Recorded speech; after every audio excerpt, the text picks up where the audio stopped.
la première personne qui va passer sur cette scène nous présenter son texte. Tonnerre d'applaudissements pour Nicolas, s'il vous plaît.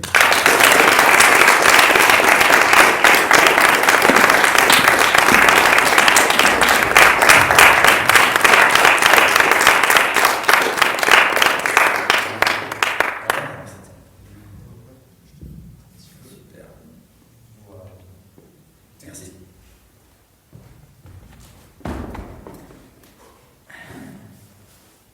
Étais-je libre de me dévoiler sur terre quand ce destin pervers choisit mon âme déténébrée, m'incarnant dans cette rose douceur invétérée? Comment pouvais-je germer si loin de mon innocent univers? Tes tendres griffes sont alors apparues.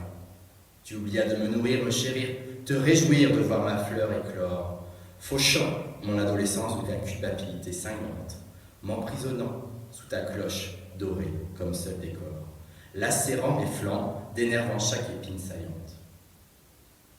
Dehors, ta peur me cajolait, le néant en ton cœur prit mon amour à pierre fendre, un substitut à tes malheurs, préférant le verre pour cendre. Pourtant, ma joie, ma gentillesse repoussait à chaque saison, provoquant ta fausse tendresse à travers la maudite cloison. Une lumière sombre et mon amour m'aveugla, quand des serres d'une puissance inégalée t'arracha à ton non-sens de mer égarée. Mon bouton d'émotion explosa, exposant mes racines au danger. Heureusement, elle emportait mon cercueil sous le bras, ce monstre rugissant d'un plaisir fasciné, et moi façonné face à ce démon bien intentionné, qui enserrait son nouveau jouet à se laisser faire.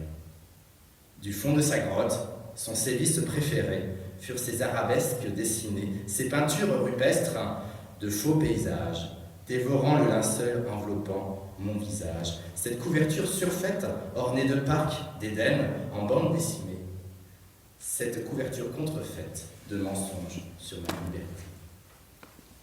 Et plus je me voyais voyager, plus ma tige se voyait ployer, plus je m'abreuvais de ces gélules soives de son non-monde, plus je me noyais dans ma cellule, pleine de baves immondes, transformant la rose liée au poignet en une ronce, pieds et poings liés, déformant ma prose si soignée en défonce d'un foyer. Il me fallut 68 saisons, 220 lunaisons, 6200 nuits de fausses passions, pour que de sa tanière elle reniflât une nouvelle proie, mais bien trop éloignée pour ses crocs acérés. La pauvre bête, n'ayant pas assez de courage, préféra déchaîner son ego fou de rage, de frustration, de culpabilisation, de haine, là, serré sur la pauvre rose, aux abois. Une fois son bocal projeté sur la paroi. Dans les effluves de son haleine aux soufre rance, dans cette étuve, rien ne me désaltère de ma transe. Ses griffes jouissant d'un malin plaisir à m'accaparer toute sa souffrance. Elle distille chacun de mes pistils un à un. Elle écale chacun de mes pétales un à un. Elle lamine chacune de mes étamines une à une. Et c'est alors, face à l'horreur de cette reine sans cœur, que mon âme décomposée fut assommée par sa rancœur. Et qu'on lui tranche la tête. Mais au fond de la grotte, il n'y a plus personne. Les os chient dans leur froc pour achever la sale besogne.